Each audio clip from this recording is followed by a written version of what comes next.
Yosef, was stuck in prison, and he interpreted dreams for the two stewards.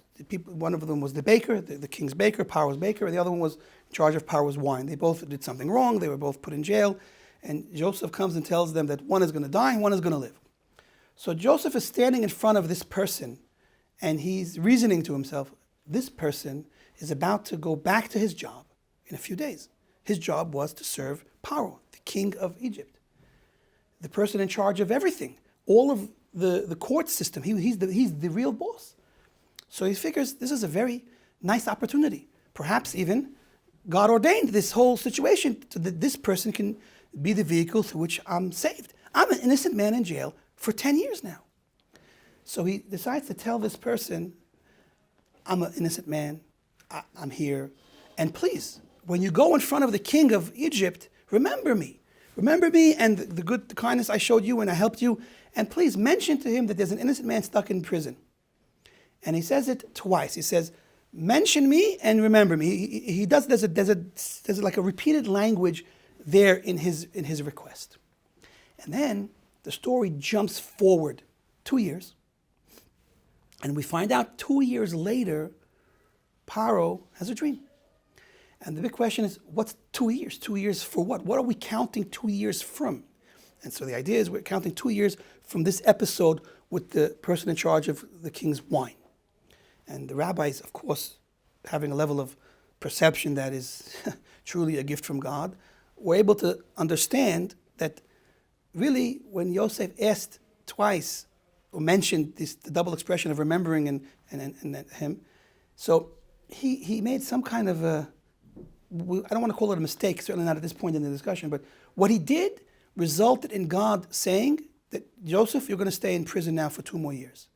And the 2 years that we mentioned in Mikeits is a reflection of that 2 years from the time that you asked for help, now Power has a dream, and now you are mentioned and saved. And we're taught that really it was decreed upon Yosef to stay in jail for 10 years. And he was going to go out. However, since he kind of got involved in his story, so to speak, so he was punished and remained in jail for 2 more years. Now, I'd like to ask anyone here, to be honest, we're in the question stage, and I like to always say, honest questions are always okay. So we're allowed to say, this story doesn't make any sense to us. You're not saying it doesn't make any sense. You're saying we don't see yet the sense in it. So you're not insulting the story. But does this story make any sense to anybody here?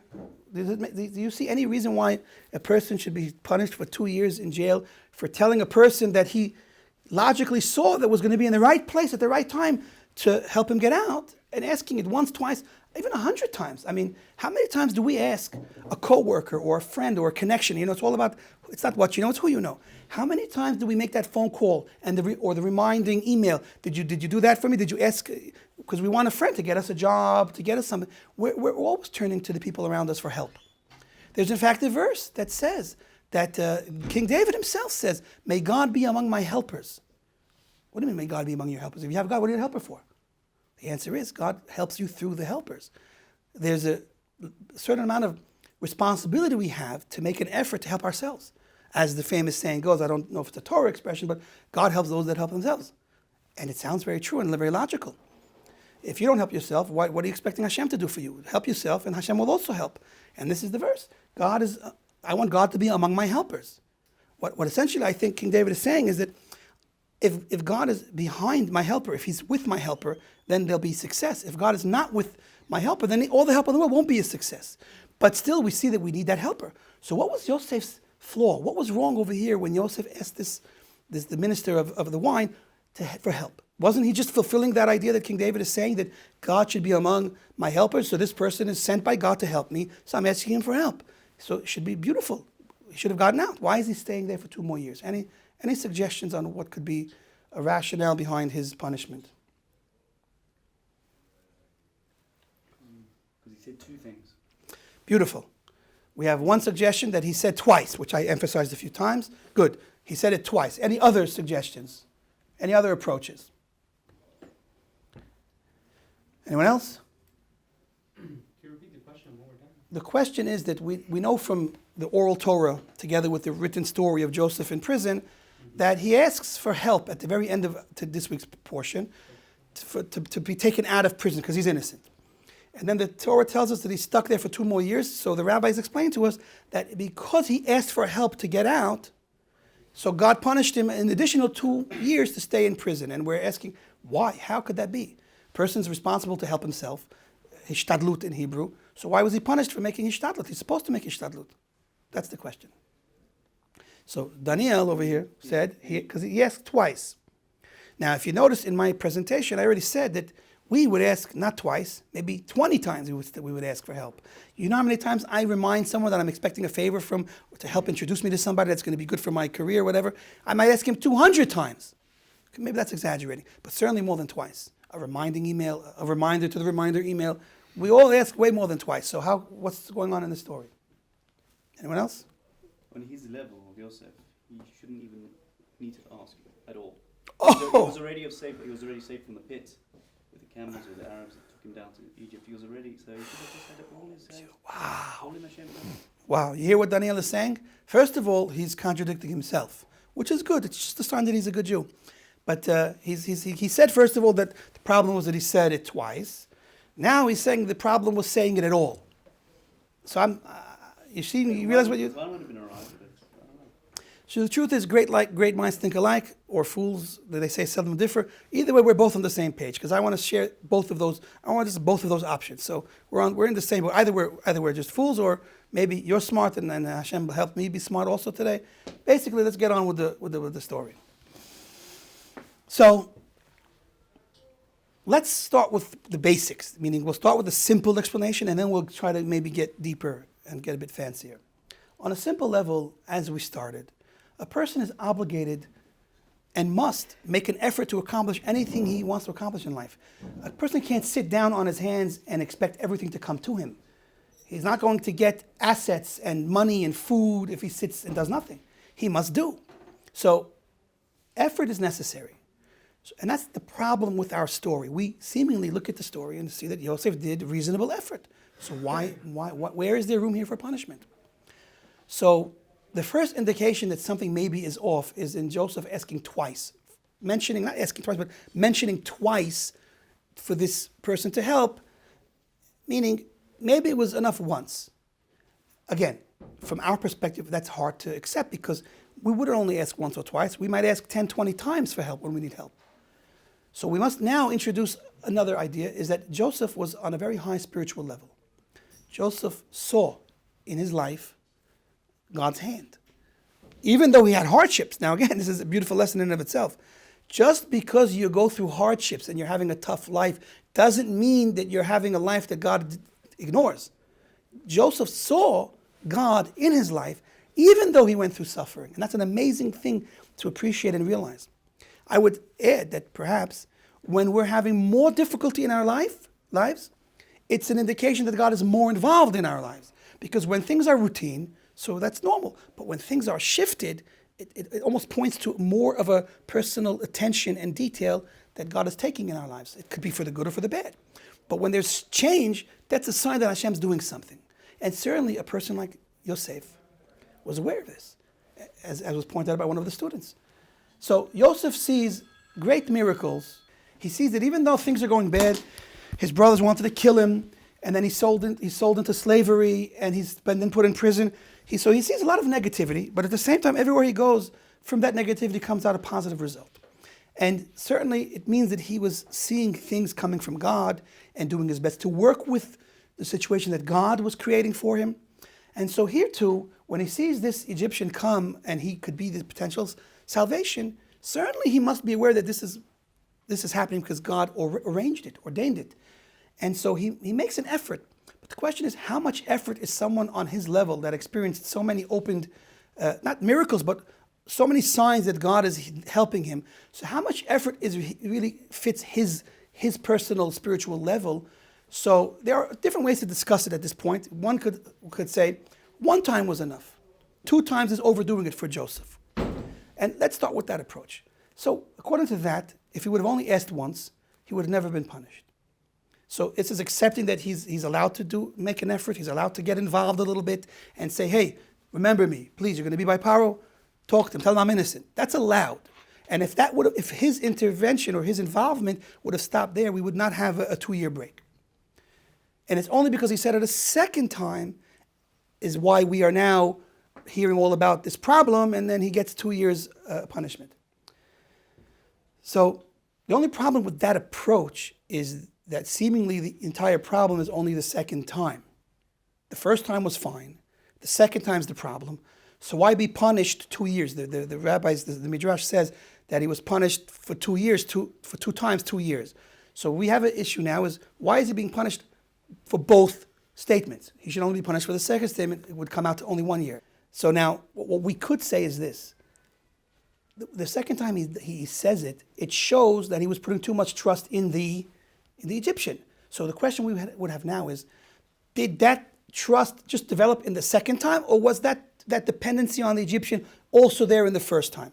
So one approach to this difficult part is that the second time reveals that the first approach, the first time he said it, was also with too much trust.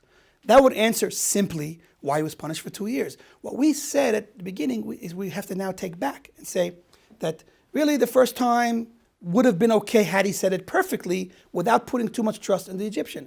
When he says it the second time, it shows us that both times were with putting too much trust on the Egyptian, so he's justly punished for 2 years. Okay, that's the standard approach. I would like to suggest a little bit of an alternation of it. The way we started saying is this, that the first time he's allowed to say it, and the second time shows that he's really putting too much trust in the Egyptian. But I want to add one little difference. The first time that he says it, even though he was trusting a little bit too much in the Egyptian, perhaps that's not worthy of being punished for. And I'll explain why. God's the one that put him in that situation. And God's the one that required him to ask for help once. So since it's such a difficult situation, so if he adds a little bit of trust in the actual Egyptian in the first time, which it's necessary, so there we could perhaps suggest that God would have been more forgiving in his judgment. Meaning, even if God saw a flaw in his asking the first time, he would not have punished him 1 year. Because there are 2 different modes of judgment. There's a mode of judgment that is strict judgment, harsh judgment. And then there is a mode of judgment that kind of fuses together mercy together with judgment, and it's a much more forgiving mode of judgment. So if we say that God would have judged him for the first time of asking for help with this, tempered, sweeter, softer judgment, even though he was lacking slightly in his trust in God, he would have been forgiven for that and not punished. Now comes the second time he says it. So it's a different judgment now. Since he said it a second time, in that second time that he said it, God's mode of judgment could have shifted now to be more critical, more scrutinizing, because again, it's the second time he did it wrong. And in that new mode of judgment, the new decision is to punish him for both times. I mean, if he would have only said it once, even with a lack of faith, he would have been forgiven. The second time causes a stricter judgment, which now brings both years into punishment. So that solves our original problem. We think, according to the simple way to understand the story, if he said it twice with a lack of faith, he deserves 2 years. If it was only one time that he said it with a lack of faith, then he would only deserve 1 year. This is a new way to see it, that even if he had a lack of faith in both times, even he could have still received no punishment for the first year and a double punishment for the second year. That's a new way to explain it. Now, what I don't think you could say is that the first time he said it with perfect faith and the second time he said it with a lack of faith, because if that would be the case, there'd be no room for a 2-year punishment. Okay, everybody get that last point? Because that's the way I think we can appreciate the story, at least, and have a few lessons to take to ourselves in our lives. I want to share with you a third way, which is going to be more extreme, and that is that for Joseph's level of connection to God, of seeing God in his life, he was on such a high level which transcends anything we could really imagine, because we're going to say now that for Joseph, he wasn't allowed even to ask once. And it's not like really not allowed. On that level, we don't say allowed, not allowed. I'll give you a few analogies to appreciate and understand what's going on. We believe, hopefully, that God is partners with us in our lives, that God is with us in our daily life.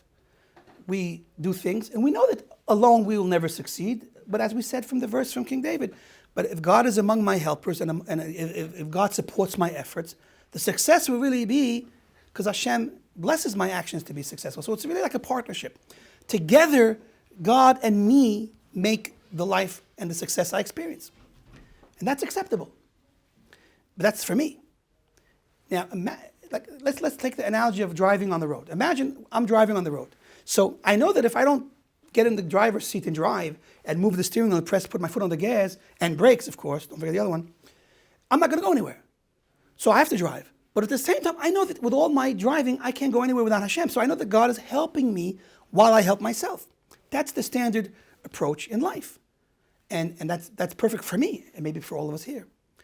And that means we must make our effort. And as many times as we feel we need would maybe be acceptable, each person on their own level.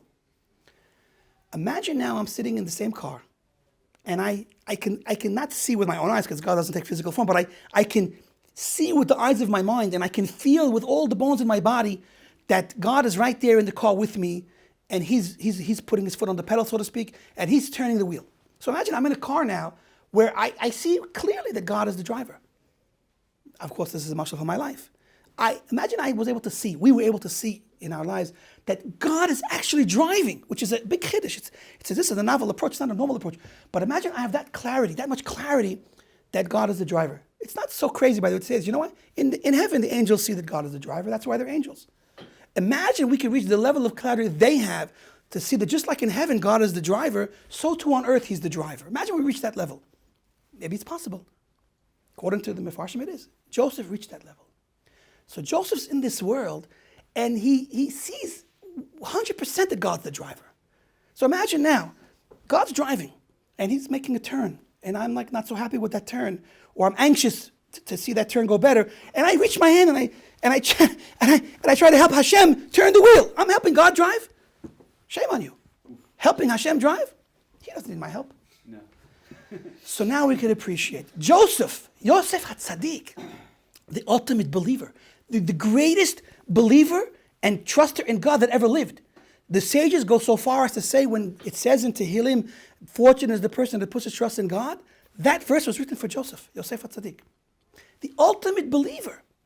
It's from his ultimate level of belief and trust in God that we can appreciate. Since he was punished for this, we must admit that there was no one else in the world that had enough trust and faith in God than him. And that's why he was punished on this level, because in his world, in his life, God was literally driving.